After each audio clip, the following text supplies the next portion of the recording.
Please turn your Bibles to Ephesians chapter 5, verses 22 to 24 and 33. Wives, submit yourselves unto your own husbands as unto the Lord. For the husband is the head of the wife, even as Christ is the head of the church, and he is the Savior of the body. Therefore, as the church is subject unto Christ, so let the wives be to their own husbands in everything. Nevertheless, verse 33, nevertheless, let every one of you in particular so love his wife even as himself, and the wife see that she reverence her husband. I pray, may the words of my mouth and the meditation of my heart be acceptable in your sight, O Lord, my rock and my redeemer. Amen. Mga kapatid, layunin po ng ating isinasagawang pag-aaral na maipakita po na ang disenyo ng Diyos para sa pag-aasawa ay nakaugat, una, sa pag-ibig ng asawang lalaki na dapat ipamalas sa paraan na katulad ng pag-ibig ni Kristo sa kanyang iglesia. Sa madaling sabi po, kung paanong iniibig ni Kristo ang kanyang iglesia, gayon din po dapat ibigin ng lalaki ang kanyang asawang babae. So yan po ang una. Pangalawa, ito ay nakikita rin po sa kusang loob na pagsunod naman, pagpapasakop ng mga asawang babae sa lalaki. May tanong po tayo. Dama po ba ng inyong asawa ang respeto? Dama po ba ng inyong asawang lalaki, ang kahandaan ninyong magpapasakop sa kanila? Ang babae po kasi ay tinatawag na maging helpmate. O sa Genesis 2:18, King James, a helpmeet for him. Ang ibig sabihin ay katuwang, kaagapay. Ang babae ay katuwang, kaagapay, na ibinigay po ng Diyos upang suportahan ang lalaki sa kanyang pangunguna. So gusto kong tingnan yon. Ang sabi po ay suportahan, hindi po pangunahan, hindi dominahan. Suportahan. Tutulong po ang babae kung gayon at aalalay sa mga kahinaan. Hindi nating sinasabi na lahat ng katangian ay taglay ng asawang lalaki. Meron siyang mga kahinaan, marahil ay marami. Pero tungkulin ng babae na aalalay sa mga kahinaan ng asawang lalaki sa paraan po na nagpapakita ng paggalang at pagsunod.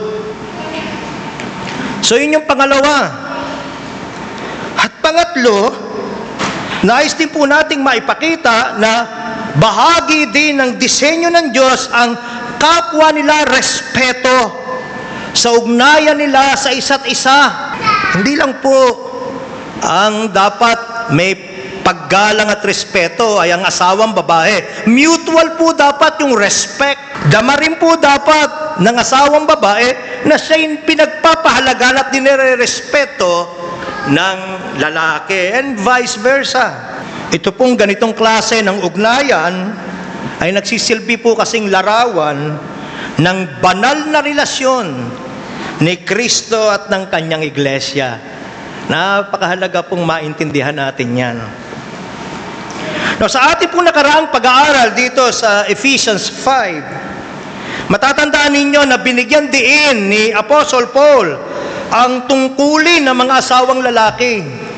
Gusto kong balikan sandali, lalo na sa kapakanan ng mga wala dito noong noong nakaraang linggo.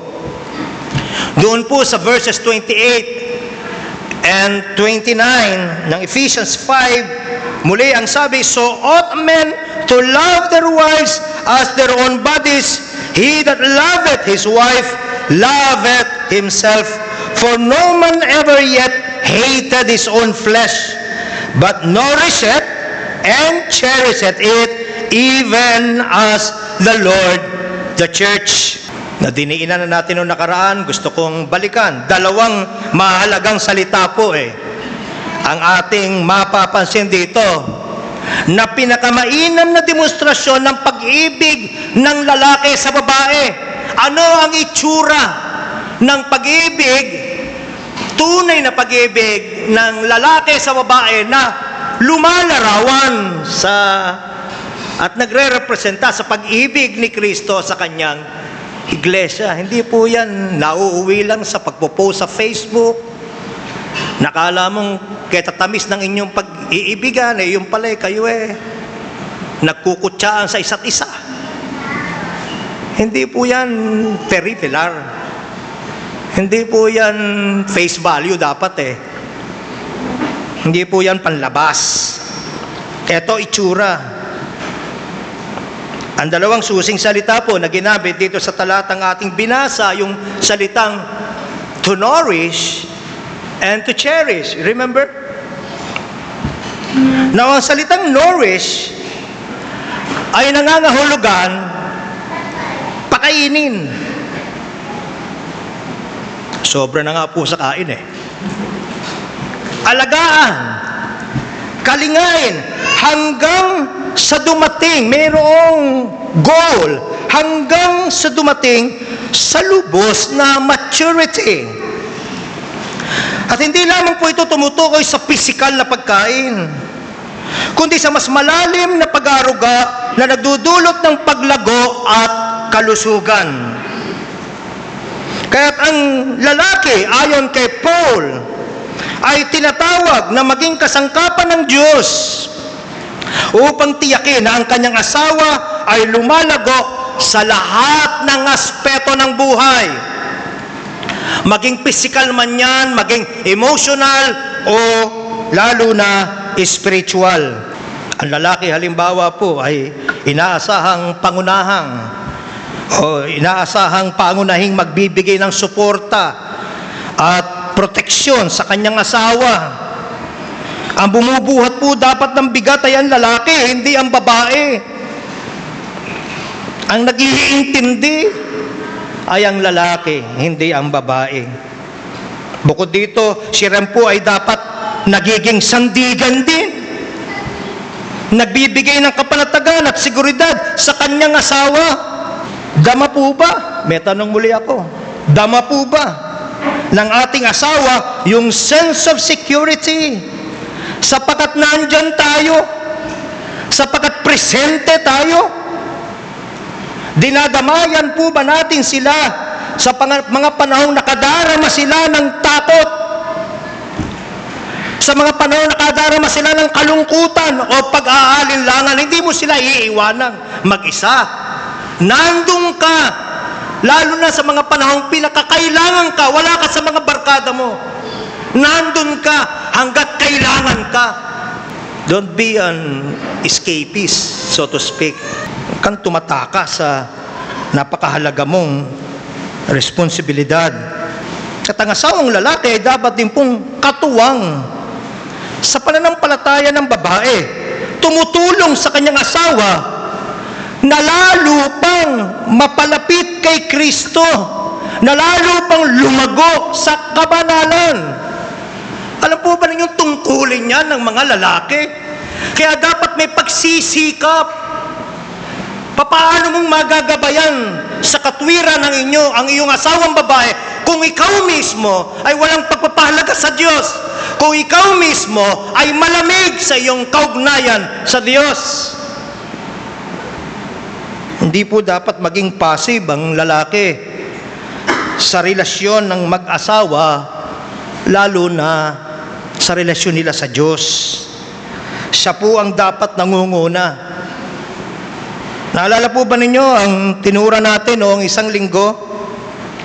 Isang malungkot na larawan, ang dalawang magsing-irog na tila masaya, magkahawak pa nga ng kamay, naglalakad, ngunit naglalakad palayo sa Diyos. Wala po dapat katuwaan dun. Magkahawak nga kamay, napakalambing sa isa't isa, pero lumalakad palayo sa Diyos. Malaki po ang pananagutan ng lalaki kung mangyayari po ito, sapagkat nabigo siyang akayin ang kanyang asawa sa daang nakalulugod sa Panginoon. Masaya silang dalawa, maliban ang sa Panginoong nagsusustina sa kanila.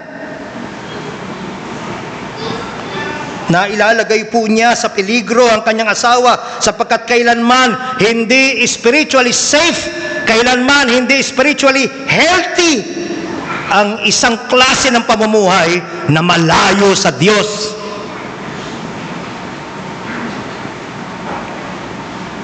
Samantala, ang salitang cherish naman po dito, minsan lahat ng kapritsyo ng babae mapagbigyan natin.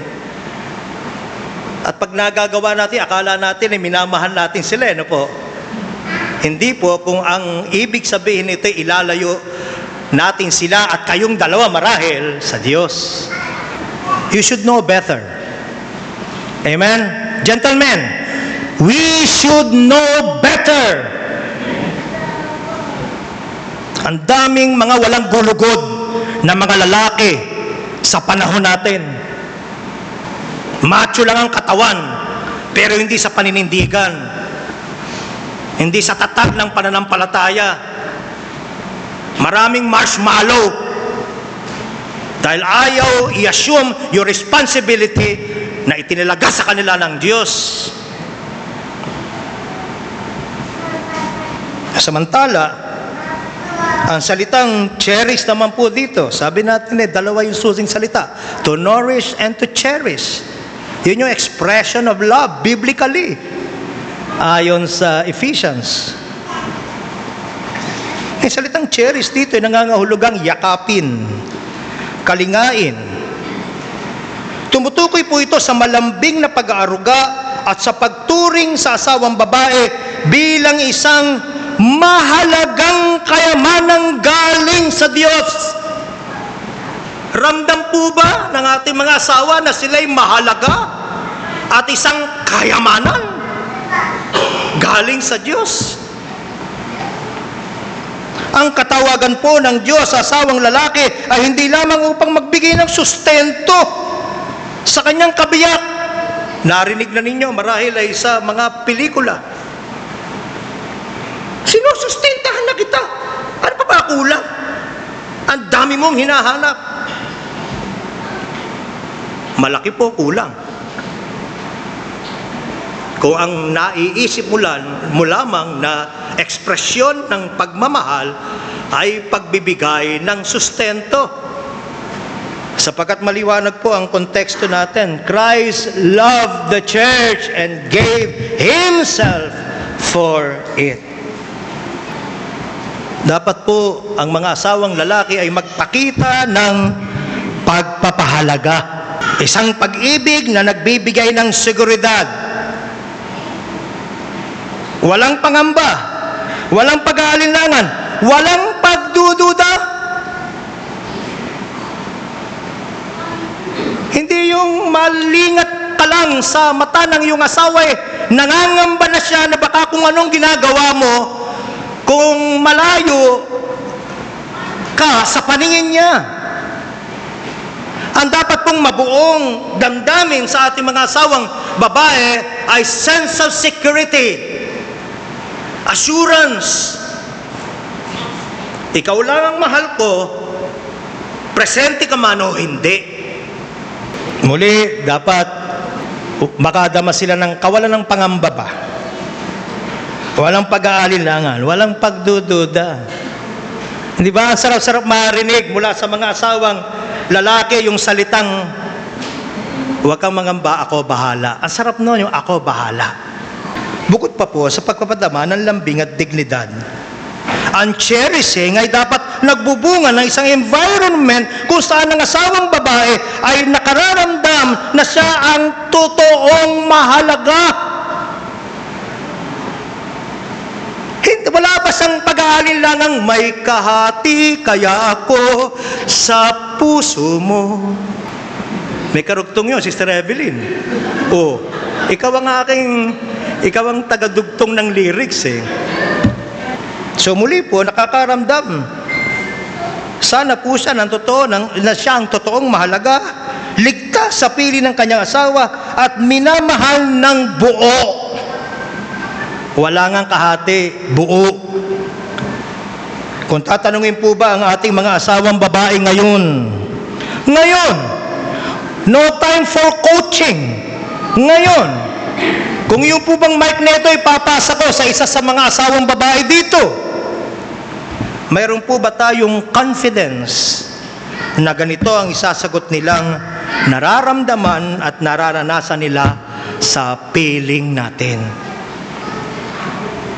Kung sakali pong tayo ay may pangamba, may pag-aalinlangan sa isasagot nila, Pastor, bigay mo na kahit kanino, wag lang sa asawa ko. Wala pong kalambing-lambing sa katawan niya. Mali. Oh. Pero kung sakaling gayon nga ang sitwasyon, hindi pa po huli ang lahat. Pwede tayo magsimula ngayon. Matatanda na kami, Pastor. Yun na nga eh. Tumanda na ng ganun. Hindi pa nga huli ang lahat. Humihinga ka pa eh. Hindi pa huli ang lahat. Amen? Sabi ko sa inyo eh, ang tanging natin gagawin, babalikan mo eh. Nung sinisinta mo pa lang yung iyong asawa na ngayon, sabi nga nila eh, may I introduce to you my ex-girlfriend, di ba? Eh, nung girlfriend mo pa lang, paano mo sa tinatrato? Di ba, simut ang pera mo. Muli, maaalala ko na naman si Pastor Alex eh. CPA. Saan lugar yon? Nagbabiyahe hanggang Laguna. Natama na ako kung napapakinggan to ni Pastor Alex, baka masabi ko'y Batangas. Iba pala yun. Laguna. Taga Laguna, Sister Mildred. Narating po namin ang lugar ni Sister Mildred, napakalayo. Can you imagine, almost every weekend, binabiyahin ni Pastor Alex ang ganun kalayo? Para lang pagdating nyo doon, ang testimony ni Pastor Alex, ako pa po ang may dala ng pagkain at ako po ang maghuhugas ng pinggan. At masaya ko po yung ginagawa dahil mahal ko si Mildred. O convert natin sa ating situation. Apply natin. Nasa na? Sasabihin ng asawa mo, kung may varicose veins lang eh. Kung nag-ugat lang ang paa eh. Nasa na? Kung sa halip na amoy, kolon ba eh, pambabae din? Kung dati amoy kolon, ngayon ay amoy luya. Dahil nagtuturmeric na eh. Amen? Ayaw mo na. Oh, praise be to God.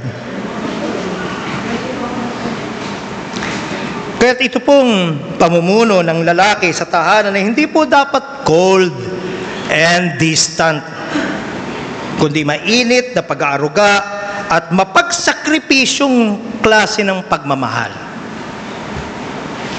Ngunit mahalaga pong tandaan ng bawat isa din po sa atin na ang tagubilin na ito ng Panginoon nakapaloob po sa mas malawak na konteksto.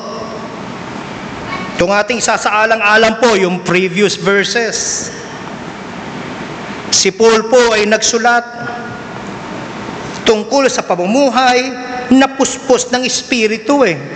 Yun yung context. Doon po sa Ephesians 5:18, lalo na sabi, be not drunk with wine wherein is excess, but be filled with the Spirit. Yun yung context.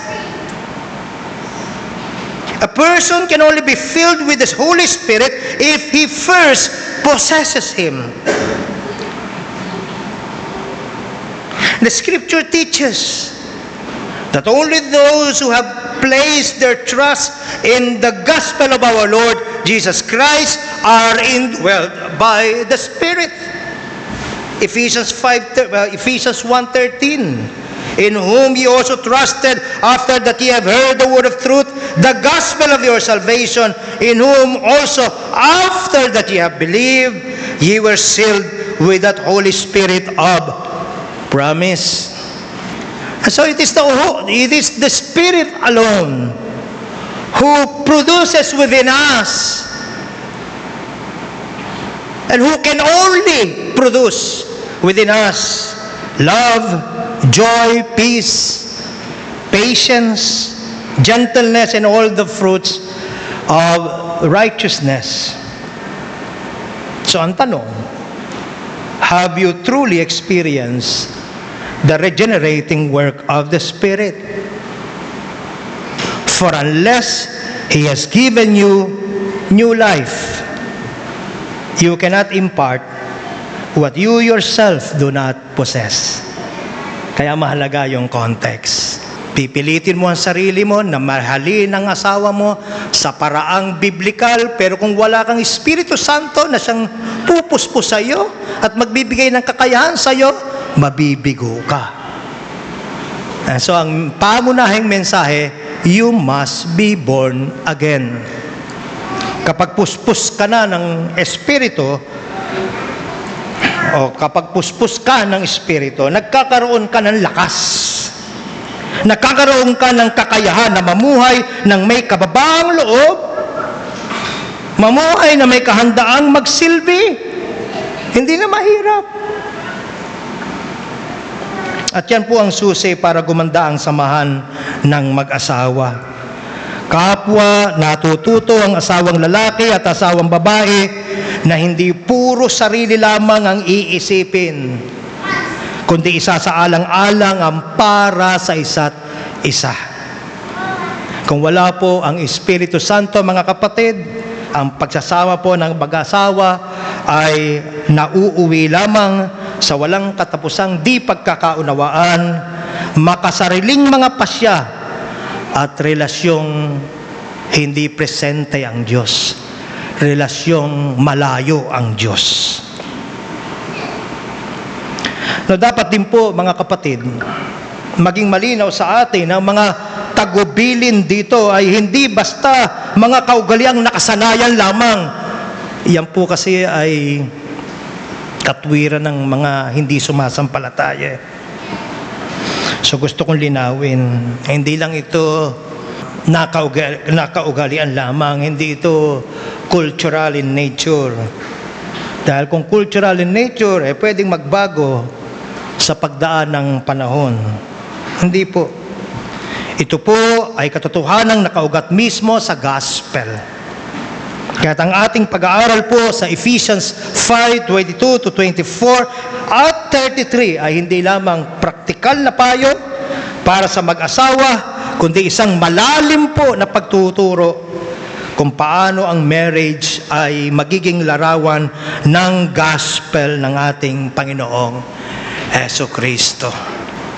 So isalang-alang po natin, basahin natin muli ang Ephesians 5:22-24. Wives, submit yourselves unto your own husbands as unto the Lord.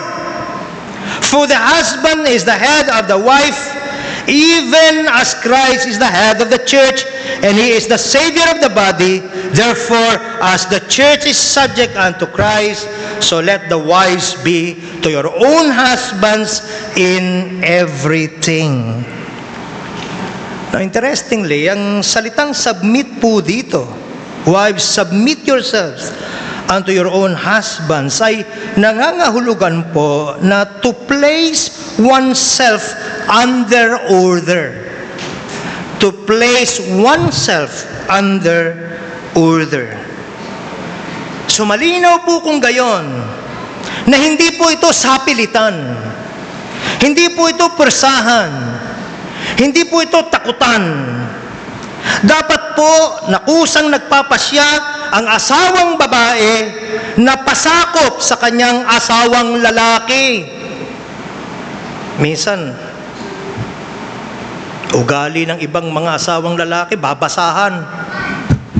Ayan, nautos yan sa'yo ng Diyos. Gawin mo. Na para bagang, walang konteksto yon. So mahalagang maintindihan natin na ito'y kusa sa bahagi ng babae, hindi napipilitan lamang. Hindi rin po ito nangangahulugan ng pagiging mababa ng babae, kundi muli, kusang loob na pagkilala sa disenyo po ng Diyos. Ang pinakaugat nito ay matutunton kay Kristo. Ano sabi ng talata? Wives, submit yourselves unto your own husbands as unto the Lord. Yun yung ugat As unto the Lord. Ang pagpapasakop po ng asawang babae ay itanda ng kanyang pagsunod kay Kristo. Hindi ito lisensya para sa pag-aabuso, sapagkat ang submission ay laging nasa loob ng kalooban ni Kristo. At ito po ang pinaka-boundary din. Hindi po obligasyong patuloy na pasakop ang asawang babae sa kanyang asawang lalaki kung laban na sa salita ng Diyos ang ginagawa sa kanya o ipinagagawa sa kanya. Gaya po ng sinasabi ng Acts 5:29, we must obey God rather than men. Tulad ng iglesia na masayang sumusunod po kay Kristo, ang asawang babae ay nagiging buhay na patotoo ng Ebanghelyo sa kanyang pagpapasakop. So, I hope na naklaro natin yon. Susunod ka, papasakop ka sa iyong asawang lalaki, for as long as ito ay nasa limitasyon ng thus saith the Lord. And finally, doon sa verse 33, nevertheless, let every one of you in particular so love his wife even as himself, and the wife see that she reverence her husband. Now, hindi na po natin pag-uukulan pa ng maraming oras. Ang tagubilin dito na ibigin ng lalaki ang kanyang asawang babae sapagkat yung pinatalakay na natin. Inulit ko pa nga ang malaking bahagi ngayong umaga. Dito na po tayo maglaan ng oras sa bahaging the wife see that she reverence her husband. Ang salitang reverence po dito ay nangangahulugang magpakita ng paggalang, magpakita ng pagkilala at pag-acknowledge. Ang paggalang po ay higit na nakikita sa mga salita at kilos. Salita at kilos. Aksyon. Anong klaseng aksyon? Anong klaseng kilos? Anong klaseng salita ng mga babae? Mga salita at kilos na nagpapatatag sana sa asawang lalaki. Nagpapalakos ng loob sana, hindi gumigiba, hindi humahamak, hindi lang mamaliit. Oy, hanggang dyan ka na lang. Ala ka ng pag-asenso. Sisisi nga kung ikaw ang napangasawa ko eh. Ba't ba hindi ang nasagot ko si George? O si Jaime? O si Pepito? Manaloto? Wag po. Hindi po ba sabi natin, dapat ikaw ang number one, kahit only one, cheerleader ng asawa mo? Ikaw yun. At minsan, maaaring sa salita, ginagalang mo, honey buns, honey pie, tutti frutti, ice candy. Pero sa action mo naman, parang wala sang kwenta. Walang kwenta ang kanyang mga pasya, walang kwenta ang kanyang mga balak. Ano yun? Eto pa, Hindi pa nagsisimula, ano sasabihin ng asawang babae pagkamisan? Papalpak yan. Ala ka namang ginawang nagtagumpay eh. Papalpak yan. Pustahan tayo. My. Kung ang asawa mo, ang mismong hindi naniniwala sa'yo, kanino ka pakukuha ng lakas? On the other hand, hindi ka gumagalang sa asawa mo dahil wala kang imik. Yun naman yung another extreme. Walang imik. Baka kasi yung pagiging walang imik ay mauwi sa kawalan ng pakialam. Pwede pa rin pong magsalita ng katotohanan. Pwede pa rin pong maghayag ng saloobin ng asawang babae sa kanyang asawang lalaki. Ngunit dapat po ito ay nasa tono ng paggalang. Nakukuha ninyo mga kapatid? Hindi pagtuya. Paggalang. Sweetheart, napakaganda nung balak mo at napaka-ambitious. Pero naisaalang-alang mo ba ito? Baka nabablindside ka. Sweetheart, darling. Amen? Hindi po masama yun. Wives, your husband does not have a monopoly on wisdom, nor does he see everything. That is why your perspective is essential, so that he may make sound decisions. He harms himself if he chooses to go ahead and decide without first seeking your counsel. Minsan naman kasi sa totoo lang, mahirap ding igalang. Yung taong sundot dito at sundot doon ng walang pag-iisip at pagpaplano eh. So patunayan naman sana ng mga asawang lalaki na ginagawa mo ang lahat, ibinibigay mo ang lahat, pinipiga mo ang iyong karunungan, humihingi ka ng alalay sa Panginoon upang ikay magtagumpay. May isa ni napanaginipan lang yun na gustong gawin. Kapatid na Vic. Amen? Nakatulong, nakapanaginip ako ng Vietnam coffee. Bukas, magtatayo ako ng Vietnam tea place or outlet.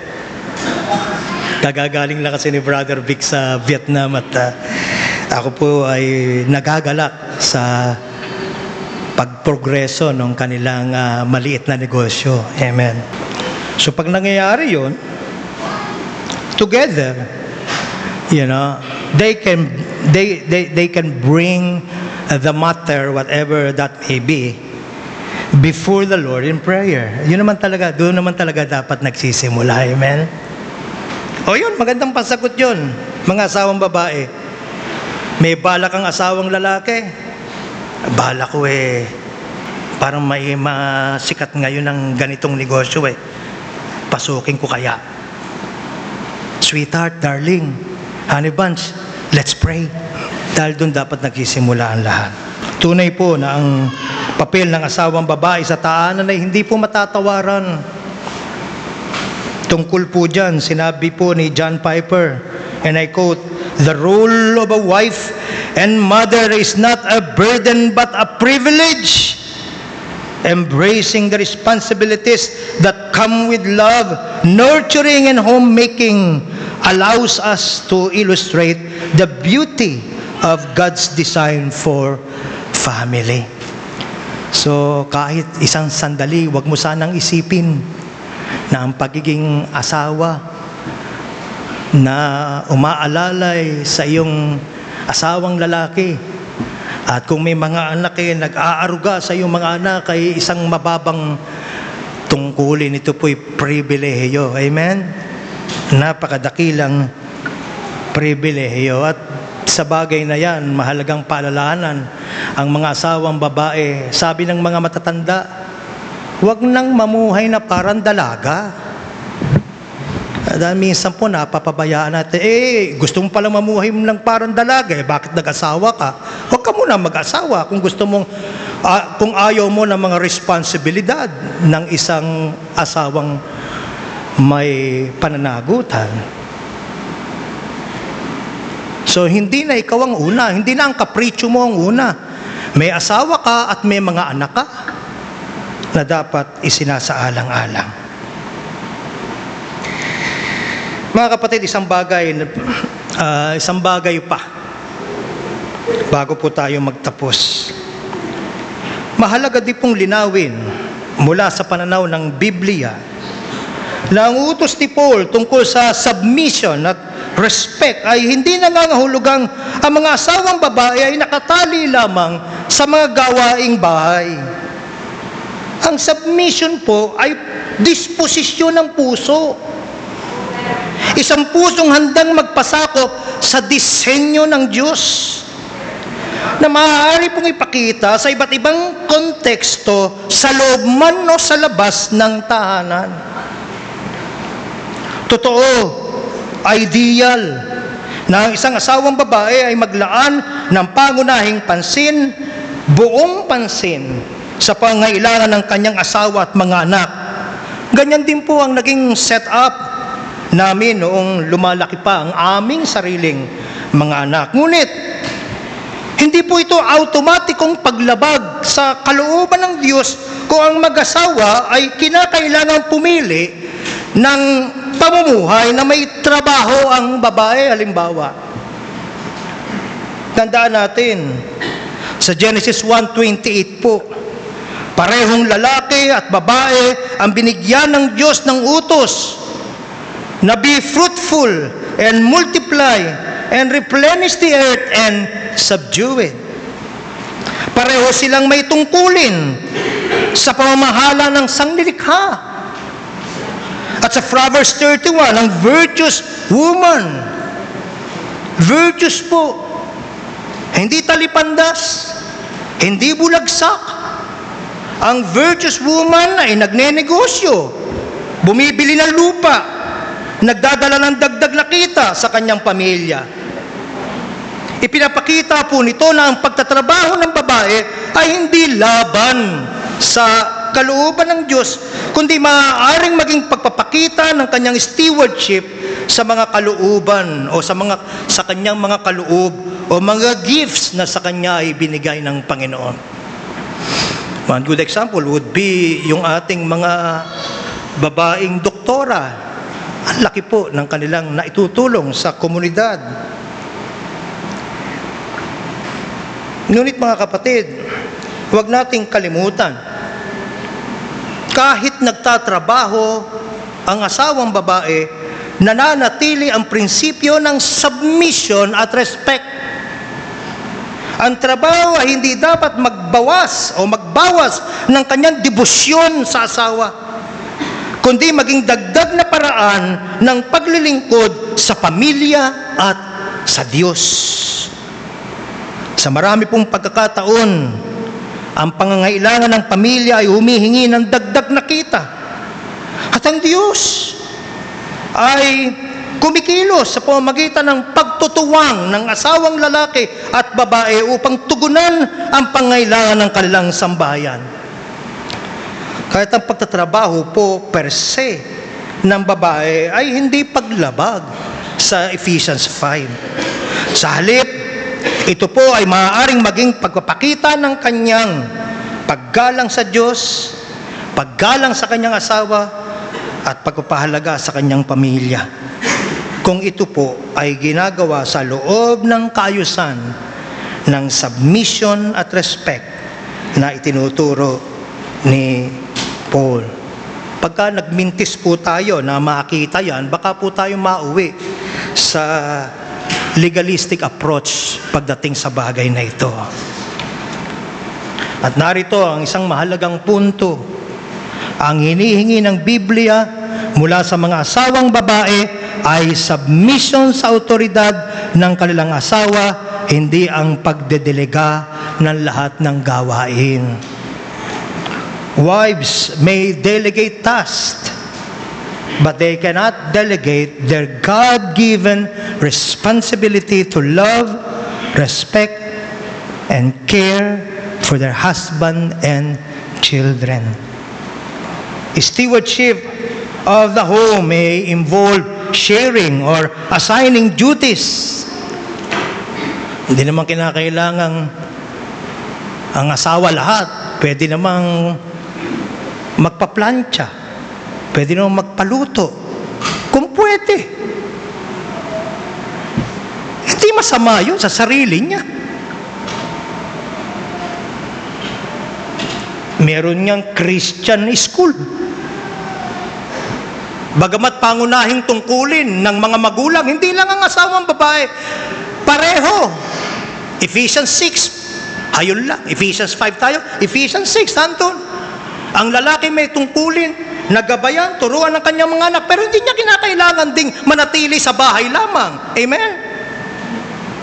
Pareho sila. Kaya nga mutual yung pagtutulungan.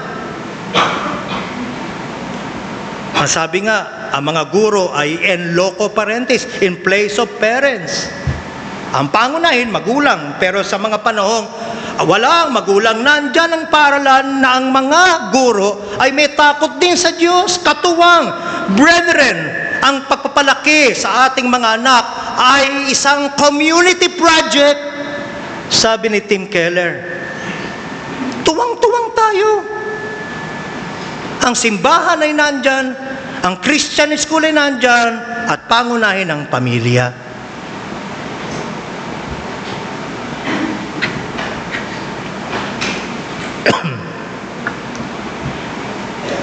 Again, stewardship of the home may involve sharing or assigning duties, yet the calling to nurture, the calling to honor and serve within the covenant of marriage and family remains theirs before the Lord. Ang autoridad po ay tungkol sa headship, hindi sa pagkakakulong sa bahay. Maganda yun, ideal yun, mainam yun, kahanga-hanga yun. Pero hindi naman como full-time housewife, ayos na lahat hindi ba? Kung maghapon, puro Korean novela naman ang pinununod, hindi rin tama. O kaya naman updated ka sa lahat ng chismis sa community, hindi rin tama. So, lagay natin sa tamang lugar ang pagkaunawa dito. Muli, ang autoridad po ay tungkol sa headship, hindi sa pagkakakulong sa bahay. Katulad ng mga pastor. Yun, isang halimbawa rin. Alam po ba ninyo, ang mga pastor ay inuutusan to manage their own household well. 1 Timothy 3, 4-5. Hindi sila kailangan manatili sa bahay buong araw para masabing napapamahalaan ang kanilang pamilya. Ang pamumuno ay nakikita sa tapat na oversight. Hindi sa pisikal na presensya lamang. Sa parehong paraan, ang submission ng asawang babae ay nakikita sa kanyang paggalang sa headship ng asawa. Kahit ginagamit niya ang kanyang mga kaloob at oportunidad sa trabaho halimbawa at paglilingkod sa labas ng tahanan. Bill Mounce, another Desiring God contributor, explains that the Greek word for working at home or keepers at home doon sa Titus 2:5 appears only once in the New Testament. And it emphasizes that wives and mothers should give proper attention to their households, but it does not mean they are restricted from outside work. The focus is on prioritizing family, prioritizing responsibilities, not prohibiting employment beyond the home. So dapat klaro po yun, mga kapatid, sa atin yung pagkakaiba. Sa dulo, yan pong pagkapasya na yan, iniiwan natin sa bawat individual na mag-asawa kung anong may pinakamainam para sa kanila. Huwag magkaroon ng sense of pride. Yung iba, dahil ako full-time. Maganda yun, kapuri-puri yun, pero hindi dapat panggalingan ng pagkukumpara. Ikaw, hindi buo ang pagkananay mo kasi hindi ka full-time na nasa bahay. Kung ang isang nanay ay nagdodoble ng kanyang trabaho at nagdodoble ng kanyang oras para lang magampanan niya lahat, yun po ay kahanga-hanga din. Kung papaano ang isang full-time na housewife ay kahanga-hanga din. Walang masama sa parehong sitwasyon. Ito po ay nasa pasya ng mag-asawa.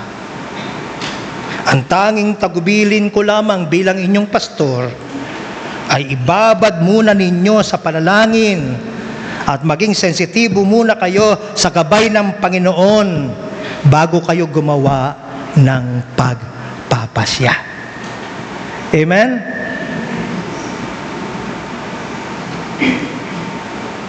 Mga kapatid, tandaan po natin na ang marriage ay hindi lang tungkol sa dalawang tao.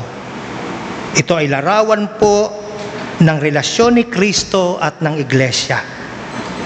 Ang mga lalaki ay kumakatawan sa pag-ibig ni Kristo at ang mga babae ay kumakatawan naman sa debosyon ng Iglesia. Kapag ito ay naipapamuhay, ang pagsasama po ng mag-asawa ay nagiging buhay na patotoo ng biyaya ng Diyos. So, hindi po ba napakagandang mangyari na naaakit ang mga hindi sumasampalataya sa Ebanghelyo ng Diyos dahil nakikita nilang na isa sa pamuhay sa atin mismong pagsasama sa isang pamilya.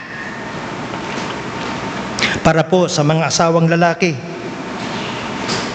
tagubilin ko po, suriin nawa natin ang ating pagmamahal.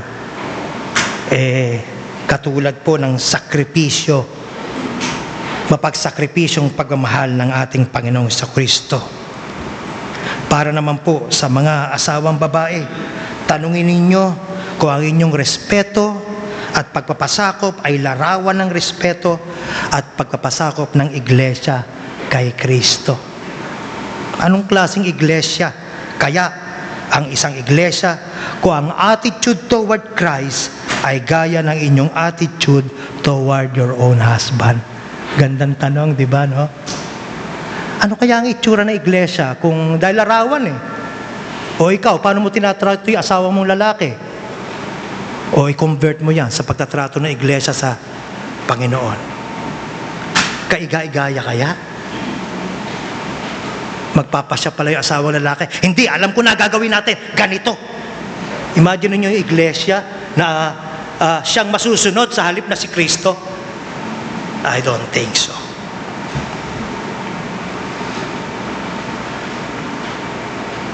Para po sa lahat, tandaan na ang marriage ay hindi kayang papanatilihin sa sariling lakas, hindi kayang papanatilihin sa sarili nating galing. Ito ay mapapanatili, matibay at matatag sa pamamagitan lamang po ng Espiritu Santo at sa pamamagitan ng biyaya ni Kristo. Sa mga walang asawa, pero gustong mag-asawa, magsimula kang manalangin.